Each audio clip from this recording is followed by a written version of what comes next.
ప్రభు అయిన యేసుక్రీస్తు వారు ఇచ్చిన ఆజ్ఞ కంటే ఒక ఆజ్ఞ అన్నిటికంటే చిన్నదిగా ఉన్నా సామాన్యంగా ఉన్నప్పుడు కూడా అది పాటించడం బహు కష్టంగా ఉంది అనే విషయాన్ని ఈరోజు మనం ధ్యానించుకుందాం. అది చాలా సాధారణమైన ఆజ్ఞ. ఆ ఆజ్ఞ ఏంటంటే వెళ్ళు అనే మాట మనం చూస్తూ ఉన్నాం. మీరు సర్వలోకానికి వెళ్ళి సర్వ సృష్టికి సువార్తను ప్రకటించండి. అంటే వెళ్ళు అనే మాటతో, అంటే మీరు సర్వలోకానికి వెళ్ళమనే మాట చాలా కష్టమైనది. అంటే 10 ఆజ్ఞల కన్నా ఎంతో కష్టమైనది ఈ మాటని ప్రతి ఒక్కరిని కూడా గమనించవలసినట్లుగా మనం చూస్తూ ఉన్నాం. అంటే సర్వలోకానికి వెళ్ళి మనం సువార్తను ప్రకటించాలి. సర్వలోకానికి వెళ్ళి మనం ఏం ప్రకటించాలి? సువార్తను ప్రకటించాలి. అనేక మంది ప్రజలకు యేసుక్రీస్తు వారి గురించి ఇతరులకు మనం చెప్పాలి. అలాగే సాధారణంగా యేసుక్రీస్తు వారి గురించి చెప్పడం చాలా కష్టం. కొంతమంది అంగీకరిస్తూ ఉంటారు, కొంతమంది వ్యతిరేకిస్తూ ఉంటారు, కొంతమంది వాదనలు పెట్టుకుంటూ ఉంటారు. అంటే యేసుక్రీస్తు వారి గురించి చెప్పడం అంత ఈజీ కాదు అనే విషయాన్ని మనం చూస్తూ ఉన్నాం. అంటే మాట్లాడటం చాలా కష్టం అని చాలా మంది అనుకుంటూ ఉంటారు. యేసుక్రీస్తు వారి గురించి మాట్లాడటం చాలా కష్టం కదా, ఎందుకులే అని అనుకునే వారు కూడా చాలా మంది సమాజంలో ఉన్నారు అనే విషయానికి మనం చూస్తూ ఉన్నాం. ఈ సాయంకాల సమయంలో యేసుక్రీస్తు వారు ఈ సాక్ష్యం గురించి ఆయన మాట్లాడుతూ ఉన్నాడు. ఎందుకంటే ఆయన 72 మంది శిష్యులను పంపడం గురించి రాత్రి మనం కొన్ని విషయాలు మనం చూస్తూ ఉన్నాం. ఎంతమంది శిష్యులను పంపించినట్టు ఆయన 72 మంది శిష్యులను పంపించినట్లుగా మనం చూస్తూ ఉన్నాం. అంటే సువార్త ఇతరుల దగ్గరికి ఎలా తీసుకువెళ్ళాలి, దేవుని గురించి మనం ఏ విధంగా ఇతరులకు ప్రకటించవలసిన వారమై ఉన్నాం. ఈ ప్రాముఖ్యమైన ఇక్కడ అనుభవంతో కూడిన కొన్ని సలహాలు ఈ రాత్రి ఆయన మనతో పంచుకోబోతున్నట్లుగా మనం చూస్తూ ఉన్నాం. అంటే సాక్షులైన క్రైస్తవులు పాటించవలసిన మార్గదర్శకులు కూడా మనం తెలుసుకోవాలి. కాబట్టి యేసుక్రీస్తు వారి గురించి మనం ఇతరులకు మనం ఎలా ప్రకటించాలో ఈ రాత్రి కొద్దిగా దేవుని యొక్క సందేశాన్ని విందాం. ఇక్కడ 3 విషయాలకు మనం చూస్తూ ఉన్నాం. సకరైన స్నేహితులతో కలిసి వెళ్ళాలి. యేసుక్రీస్తు వారి గురించి ఇతరులకు మనం ప్రకటించాలంటే మనము ఒక్కరిమే కాకుండా ఎలా వెళ్ళాలంట, మనతో పాటు ఇంకొక సహకారిని తీసుకువెళ్ళాలి అని పరిశుద్ధ గ్రంథంలో మనం చూస్తూ ఉన్నాం. 2, యేసు యొక్క వాగ్దానములతో మనం వెళ్ళాలి. ఇతరులకు మనం ప్రకటించాలంటే మన యేసుక్రీస్తు వారి యొక్క వాగ్దానములతో మనం వెళ్ళాలి అని మనం చూస్తూ ఉన్నాం. 3, ప్రేమించే హృదయంతో వెళ్ళాలి. ఇతరులకు మనం సువార్త ప్రకటించాలంటే మనం ఎలాంటి హృదయంతో వెళ్ళాలంట? ప్రేమించే హృదయంతో వెళ్ళాలి. 4, ఎక్కడ తలుపులు తెరిచి ఉంటాయో అక్కడికి మనం వెళ్ళాలి. అంటే మన సువార్త ఎప్పుడైతే మనం బోధించడానికి ఇష్టపడుతూ ఉన్నామో, ఎవరైతే మన సువార్తను వినడానికి ఇష్టపడుతూ ఉన్నారో ఆ ప్రదేశానికి మనం వెళ్ళాలి అని పరిశుద్ధ గ్రంథంలో అయితే మనం చూస్తూ ఉన్నాం. వాక్య భాగంలో మనం గమనించినట్లయితే లూకాసు సువార్త 10వ అధ్యాయంలో కొన్ని విషయాలకి మనం చూస్తూ ఉన్నాం. ఆయన అంటూ ఉన్నాడు, ఆయన అటు తర్వాత ప్రభు 70 మంది ఇతరులను నియమించి తాను వెళ్ళబోవు ప్రతి ఊరికి ప్రతి చోటుకి తనకంటే ముందుగా ఇద్దరిద్దరినిగా పంపినప్పుడు ఆయన వారితో ఇట్లనెను, కోత విస్తారముగా ఉన్నది కానీ పనివారు కొద్దిమందియే, కాబట్టి కోత యజమాని తన కోతకు పనివారు పంపవేడుకున్నది అని మనం చూస్తూ ఉన్నాం.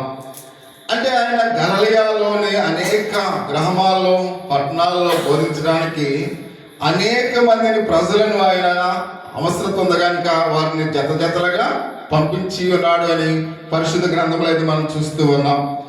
అంటే ఆయన కేవలం 12 మంది శిష్యులు మాత్రమే కాదు కానీ ఎంతమందిని పంపించాడు? 70 మంది ఆయన పంపించినట్లుగా మనం చూస్తూ ఉన్నాం. అంటే యేసు ఏ ప్రాంతానికైతే వెళుతూ ఉన్నాడు ఆ ప్రాంతానికి వాళ్ళని పంపించడానికి మనం చూస్తూ ఉన్నాం. అంటే ఒక ప్రణాళికను ఆయన సిద్ధం చేసుకున్నాడు. అంటే ప్రతిదానికి ఒక ప్రణాళిక అంటూ ఉంటుంది. ప్రియమైన వాళ్ళారా, ఆ క్రిస్మస్ ఉందంటే ఆ క్రిస్మస్ ఒక ప్రణాళికబద్ధంగా జరిగితే అది సక్సెస్ అవుతుంది, లేనట్లయితే అదేమవుతుంది? ఫెయిల్ అవుతుంది. అందుకనే ఒక్కొక్కరికి ఒక బాధ్యత ఇచ్చామనుకోండి, ఆ బాధ్యతను వాళ్ళు తూచా తప్పకుండా కరెక్ట్గా వాళ్ళు ఏం చేయాలి?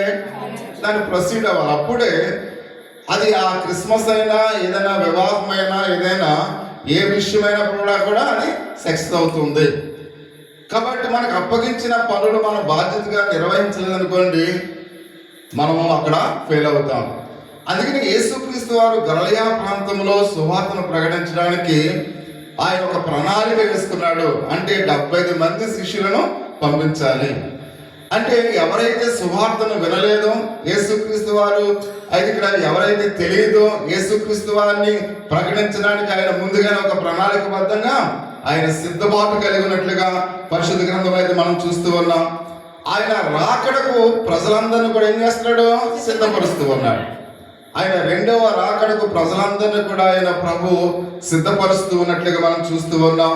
తాను దర్శించబోయే గ్రామాల్లోనికి వెళ్ళి ప్రజలందరినీ కూడా ఆయన చేర్చుకోవడానికి ఆ శిష్యులు ఏ విధంగా వారికి సువార్త ప్రకటించాలో ప్రభు వారిని ఏర్పాటు చేసుకుని ఉన్నట్లుగా పరిశుద్ధ గ్రంథంలో అయితే మనం చూస్తూ ఉన్నాం. అందుకనే గ్రామాల్లోనికి ఎవరిని పంపించాడు? ఎంతమందిని? 70 మందిని పంపించి ఉన్నట్లుగా పరిశుద్ధ గ్రంథంలో అయితే మనం చూస్తూ ఉన్నాం. ఆయన దర్శించబో పట్టణాలకు వారు వెళ్ళినట్లుగా పరిశుద్ధ దేవునికి లేఖన భావంలో మనం చూస్తూ ఉన్నాం.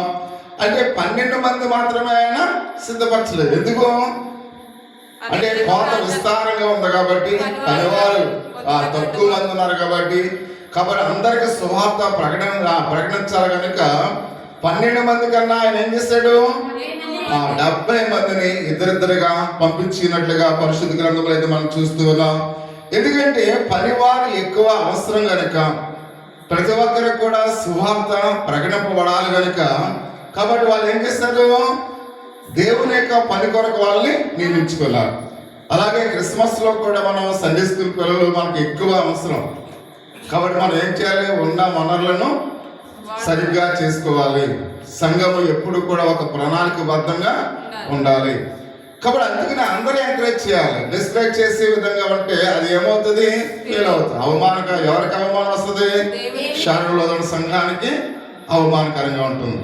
కాబట్టి అందుకని ప్రతి విషయంలో కూడా దేవుని యొక్క విశ్వాసంలో ఆయన మాట్లాడుతూ ఉన్నాడు ప్రతి ఒక్కరిని కూడా. ఎందుకంటే కోత విస్తారంగా ఉంది కనుక, పనివారు కొద్ది మంది ఉన్నారు కనుక, ఇప్పుడు పనివారు ఏమవ్వాలి? ఎక్కువ మంది ఉండాలి. కాబట్టి ఎక్కువ మంది ఉంటే అందరికి కూడా సువార్త అందించబడుతుంది అనే విషయాన్ని ప్రభు ఒక ప్రణాళికను కలిగి ఉన్నట్లుగా మనం చూస్తూ ఉన్నాం. కాబట్టి ప్రభువును కూర్చిన సమాచారము అనేక పట్టణాలకి, అనేక ప్రజలకు, అనేక ఆత్మలకు వినబడినట్లుగా వాళ్ళందరూ కూడా యేసుక్రీస్తు వారు ఆలోచింపచేసినట్లుగా మనం చూస్తూ ఉన్నాం. ఎవరైతే నశించిపోతూ ఉన్నారో, నశించిపోతున్న వారి వద్దకు ఈ 70 మంది వెళ్ళాలి అనే ఒక ఆలోచన కలిగి ఉన్నట్లుగా మనం చూస్తున్నాం. ఎవరు వెళ్ళాలనుకుంటున్నాడు? ఆయన నశించిపోతున్న ఆత్మల దగ్గరికి వెళ్ళాలి. అంత మాత్రమే కాకుండా సువార్త వారికి ప్రకటింపబడాలి. కేవలం పూర్తిగా సేవ చేసే బాధ్యత మనం తరచుగా మనం ఏం చేయాలంట? ఉపయోగకరంగా మనం చేసుకోవాలని ప్రభు ఆలోచిస్తున్నట్లుగా మనం చూస్తూ ఉన్నాం. ప్రభు తనను ఉదాహరణగా చూపిస్తూ ఆయన మాట్లాడుతూ ఉన్నాడు. తన యందు ఎవరైతే విశ్వాసం ఇస్తూ ఉన్నారో, విశ్వసించే ప్రతి ఒక్కరు కూడా దేవుని గురించి ప్రకటించాలి. చిన్నపిల్లలైనా పెద్దవారైనా ప్రతి ఒక్కరు కూడా ఎవరి గురించి ప్రకటించాలి? యేసయ్య గురించి ప్రకటించాలి. అంటే చిన్నపిల్లలైనప్పుడు కూడా వారి వేసే నాటికల ద్వారా, వారు చెప్పే వాక్యాల ద్వారా, వారు చెప్పించే ప్రతి కార్యం ద్వారా, వారు చేసే కార్యక్రమాల్లో ఎవరు కనిపించాలి? యేసయ్య కనిపించాలి. అంటే క్రీస్తును విశ్వసించిన ప్రతి ఒక్కరు కూడా అందరికీ సువార్తను ప్రకటించాలి. అంటే ప్రకటించాలంటే మనం అందరం కూడా బాధ్యతగా మనం చేయాలి. మనకు ఇచ్చిన కార్యక్రమాలు మనము నిర్వహించాలి. కాబట్టి అందుకని ఆయన మాట్లాడుతూ ఉన్నాడు, ప్రియ సహోదరి సహోదర, కాబట్టి రక్షణ గురించి అందరికి కూడా మనం చెప్పవలసిన వారు అనేట్లుగా మనం చూస్తూ ఉన్నాం. యేసుక్రీస్తు వారిని సొంత రక్షకుడిగా విశ్వసించిన ప్రతి ఒక్కరు కూడా సువార్త ఇతరులతో మనం చేయాలి, పంచుకోవాలి. కేవలం పాస్టర్ గారు మాత్రమే అనే మా ఆలోచన కాకుండా, అంటే మీకు ఉన్న ఆ యొక్క టాలెంట్ని బట్టి, మీకున్న తలంతులను బట్టి ప్రతి ఒక్కరు కూడా మీరు పాటల ద్వారా దేవుణ్ణి అనేక మందికి ప్రకటించాలి. ఒకవేళ మీరు బాగా ప్రార్థన చేస్తే మీ ప్రార్థన ద్వారా అనేక మందికి దేవుని గురించి తెలియచేయాలి. అంటే ప్రతి ఒక్కరు కూడా సువార్త పనిలో ఎలా ఉండాలి? భాగస్వామ్యులుగా ఉండాలి అని పరిశుద్ధ గ్రంథంలో అయితే మనం చూస్తూ ఉన్నాం. ఒకవేళ విశ్వాసం అయితే యేసుక్రీస్తు వారికి సాక్షిగా ఉండాలి. మన విశ్వాసాలు అయితే ఎవరికి సాక్షిగా ఉండాలి? యేసుక్రీస్తు వారికి సాక్షిగా ఉండాలి. అంత మాత్రమే కాకుండా సంఘ సభ్యులుగా ప్రతి ఒక్కరు కూడా దేవుని గురించి మన సాక్ష్యాన్ని ప్రకటించే వారుగా ఉండాలి.